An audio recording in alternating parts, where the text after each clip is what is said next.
Let's get this double cube sketched out. So this is going to be the top, extend it to give the bottom. Got the back,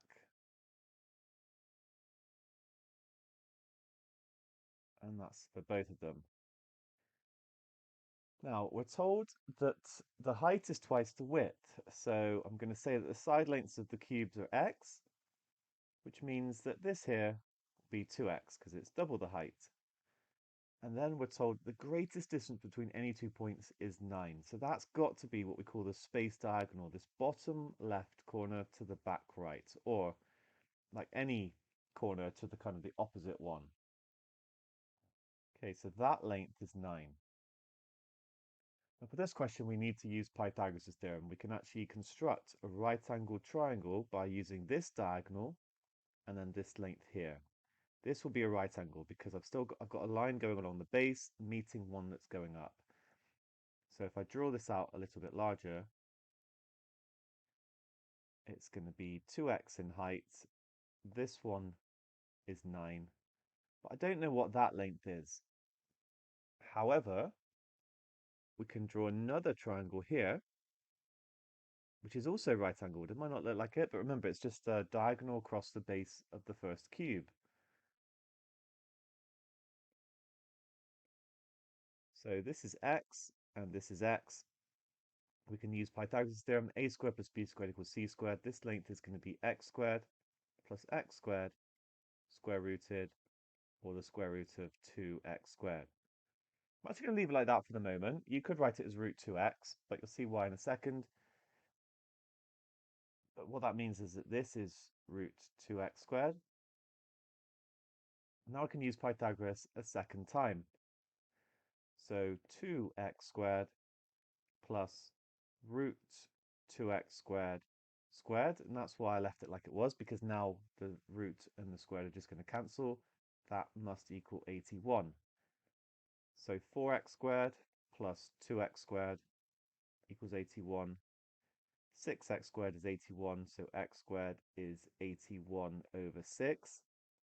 Divide top and bottom by 3 to simplify it, becomes 27 over 2.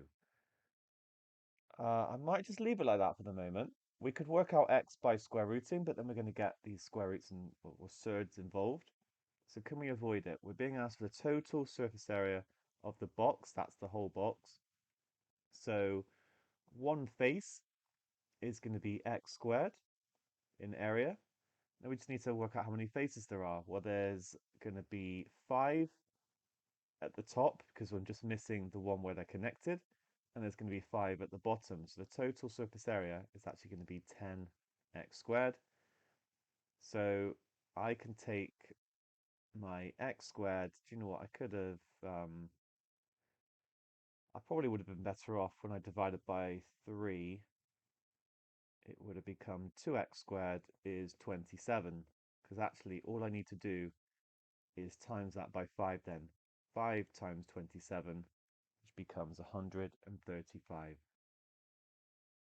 Quite a lot of effort using Pythagoras' theorem twice, working algebraically, but it all checks out really nicely.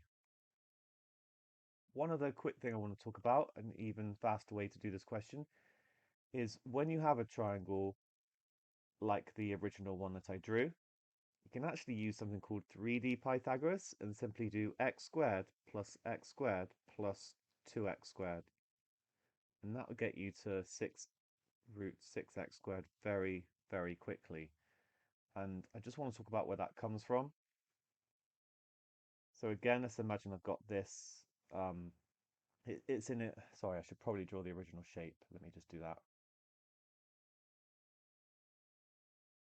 Okay, I'm just going to draw a general cuboid this time. And then let's say we want this space diagonal.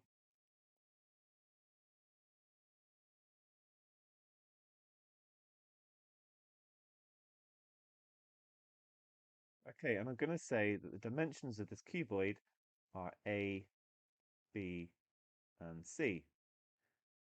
So then this diagonal length is going to be the square root of A squared plus B squared. And then if I want to find the main diagonal, it's going to be the square root of a squared plus b squared squared plus c squared, all square rooted. Hope that makes sense. I'm just doing Pythagoras' theorem, but now one of my lengths happens to be the square root of a squared plus b squared, and my other length is c. Because when I square this one here, I'm going to get a squared plus b squared, and then I'm going to be adding c squared on. So basically that's a proof.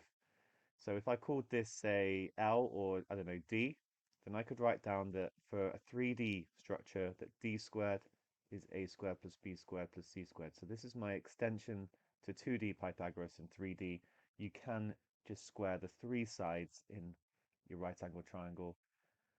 Sorry, it's not in your right angle triangle. It's you've got to remember it's like these are the parts of the cuboid. Or actually, if you ever go on to study vectors, it's a very similar approach, but that's justification that we can do it even more quickly.